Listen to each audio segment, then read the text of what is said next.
Os alunos são como todo ser humano, eles pensam, eles vivem os fenômenos e desenvolvem ideias, modelos para explicá-los e interpretá-los. Qual é essa explicação e o que fazemos com ela?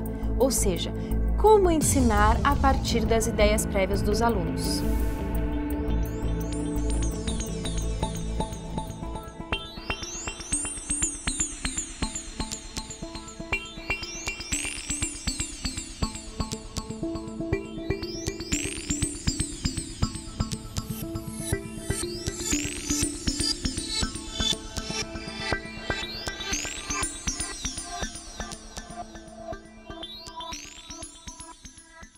Como ensinar?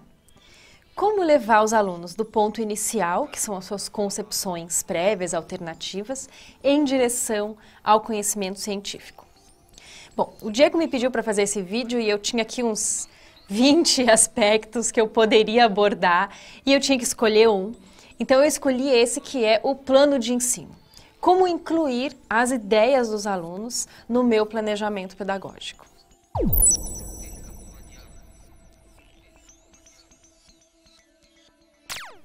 A gente já falou sobre isso, só quero retomar.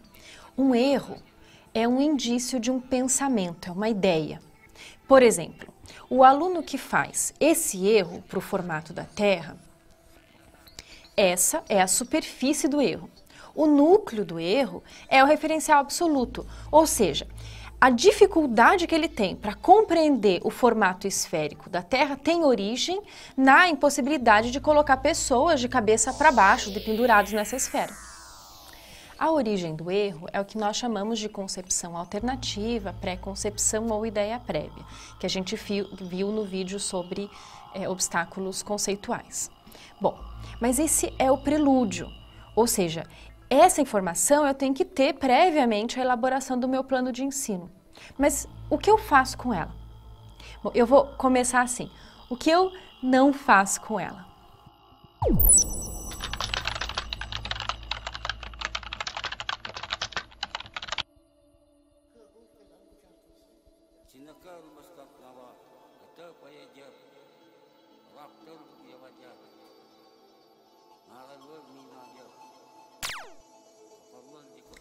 Em outras palavras, um simples esclarecimento racional não é suficiente para que o aprendizado ocorra. Por que não? Porque, como a gente viu, um erro é um ponto que se faz perceptível de uma estrutura de pensamento mais complexa. Então, quando você diz ao seu aluno, por exemplo, não, a Terra cai por causa da gravidade, ou então as estações do ano ocorrem por causa do eixo inclinado e da translação, ele vai acreditar em você, porque você é o professor, ele confia no seu conhecimento. Então ele vai querer anotar, memorizar, mas não necessariamente ele vai entender.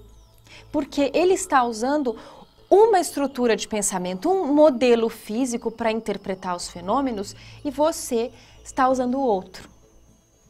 Dando uma definição, você não vai estar compartilhando o modelo de pensamento com o aluno. Você vai compartilhar apenas uma consequência desse modelo, uma das decorrências dele. Então, para você, essa informação está conectada com o raciocínio. Para o aluno, é uma informação solta que ele procura arduamente memorizar. O maior risco de sobrepor um erro do aluno com a informação correta que o professor fornece é que a sua aula pode virar um diálogo de surdos. Ou seja, de repente os alunos se sentem perdidos, não conseguem entender mais nada do que o professor diz e o professor também não consegue mais identificar aonde que está a origem da dificuldade deles. Então, a definição, a apresentação do conhecimento em sua versão final é o objetivo do plano de ensino, é onde você quer chegar, não é o seu ponto de partida. Então a definição são as últimas aulas do tema, que são aquelas que vão trazer o conhecimento na sua forma sistematizada. Outro erro, no polo oposto desse, é não fornecer a definição e substituí-la por atividades.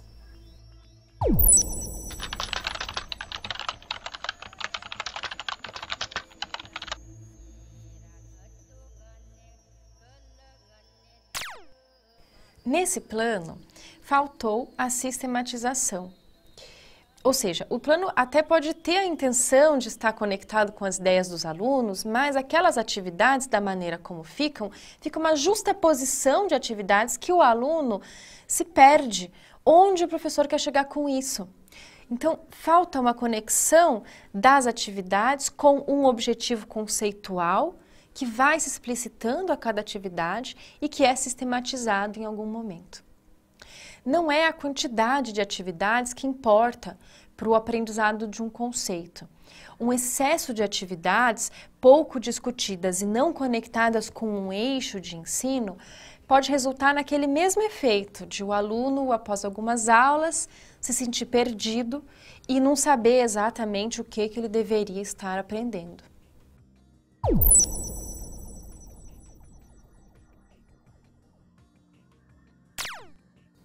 Você não vai ensinar nada se só você fizer o esforço. É o aluno quem tem que fazer o esforço, o trabalho tem que ser dele. O que isso quer dizer? Que se o aluno não sentir necessidade de modificar a sua forma de pensamento, o seu modelo físico, para interpretar o mundo, isso não vai acontecer. É nesse sentido que ninguém ensina nada a ninguém. Quer dizer, você não vai conseguir abrir a cabecinha do seu aluno, colocar o conhecimento lá dentro, fechar e costurar. Mas o esforço, ele não deve ser somente mecânico ou motor, quer dizer, não é só construir aparatos ou copiar coisas da lousa.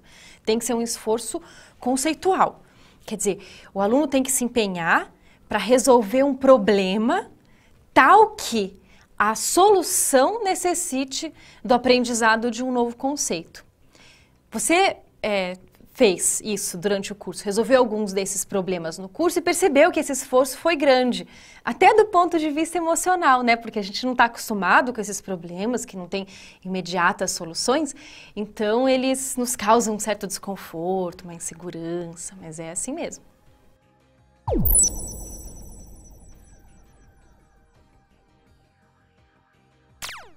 Como que a gente escolhe um problema?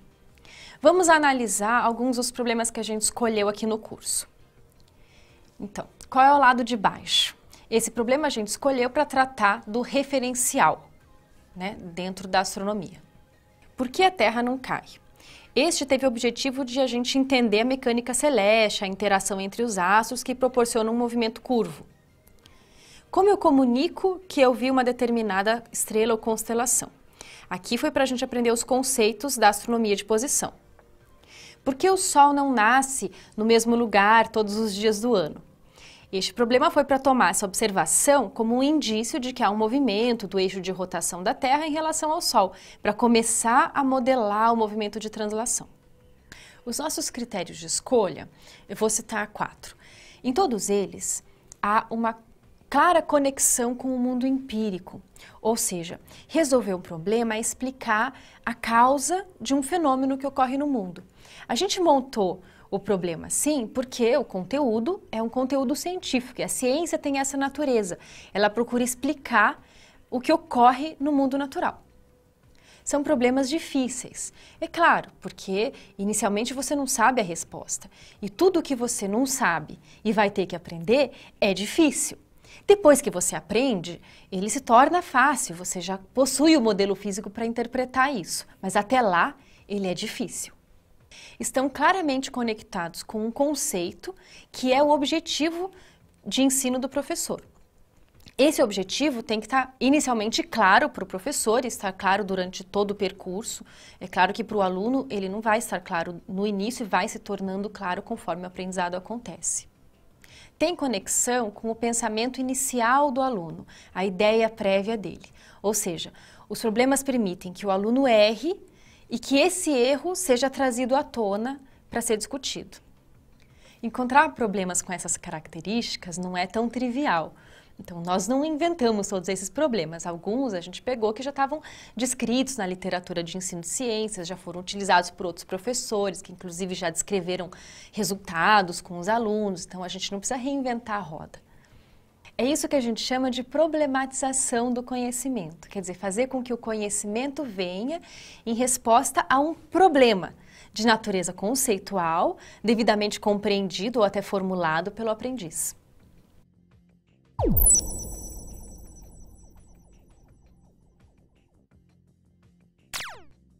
Recapitulando até aqui, o objetivo do ensino é um conceito. O eixo é estruturado em torno de um problema conceitual. Repare nisso. O eixo do ensino não foram atividades, foram problemas. As atividades foram inseridas conforme sua pertinência para a resolução daquele problema conceitual. Mas colocar um problema não basta. A gente precisa, depois disso, auxiliar o aprendiz a resolver o problema. Ele não vai conseguir sozinho. E aí é que entra o diálogo.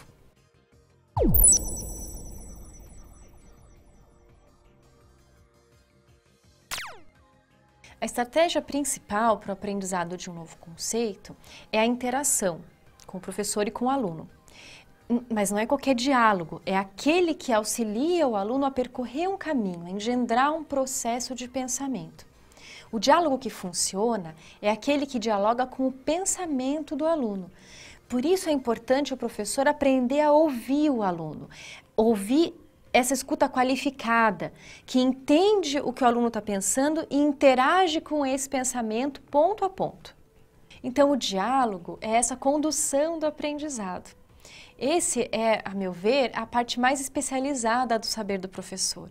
Saber que informação fornecer, que pergunta fazer, que atividade inserir, quando dar uma explicação para que ela faça sentido, quando ficar em silêncio. Então, é esse saber que diferencia o professor como profissional daquele que não é professor. Como é que a gente insere esse diálogo no plano de ensino? Tem muitas formas. Eu vou falar sobre um recurso que a gente utilizou aqui no curso, que é o recurso da modelagem concreta para auxiliar o diálogo.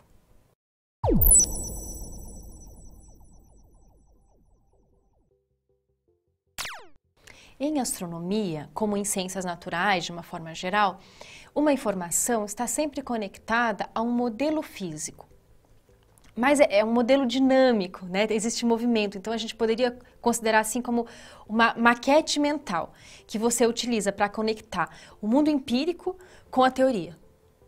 Como o modelo é visual, ou seja, a gente visualiza a Terra girando, ou o elétron andando dentro de um fio condutor, ou enfim, as forças, os vetorzinhos força agindo entre dois objetos, né? Então, é difícil comunicar isso verbalmente. Além do que comunicar não é suficiente.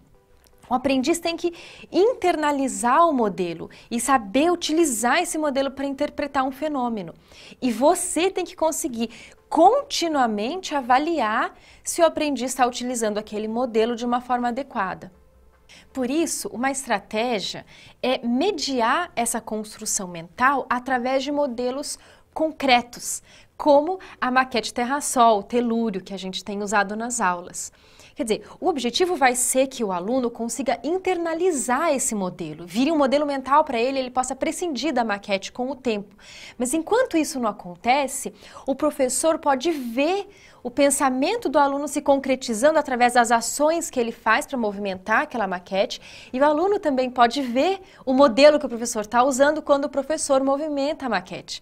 Por isso que esse recurso do modelo concreto é poderosíssimo no ensino de ciências. Mas, uma observação importante, o aluno somente ver o professor manipulando a maquete não é suficiente. Para aprender um modelo físico, o aluno precisa fazer aquele movimento, imitar o professor, refazer, errar, porque é através da ação do aprendiz que a internalização do modelo vai acontecer. Então, a aula de demonstração simplesmente não vai funcionar. Você deve ter percebido isso durante as nossas aulas, que foi só quando você realmente refez essa movimentação da Terra para produzir os fenômenos do dia e da noite, das estações do ano, foi que esses movimentos começaram a ficar claros para você. Então, realmente, precisa pôr a mão na massa.